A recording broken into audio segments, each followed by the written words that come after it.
নিজের এইমাত্র লেখা একটা কবিতা এখন আপনাদের শোনাবো। এগুলো তো আসলে সবসময় হয় না। কখনো কখনো জীবন থেকে কবিতা পাওয়া যায়, কখনো কবিতা থেকে জীবন পাওয়া যায়।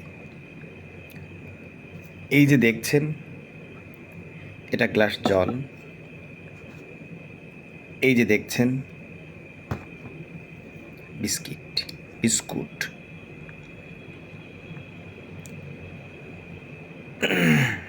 কবিতার নাম হচ্ছে তুমি ও বিস্কুট। কবিতাটা একটু দেখে দেখে পড়ি।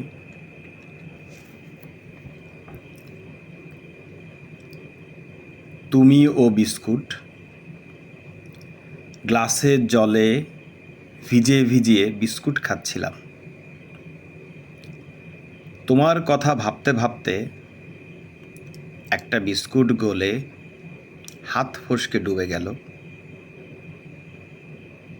তুমি আমার এত বড় ক্ষতি করলে, তোমাকেও পেলাম না, বিস্কুটও পেলাম না।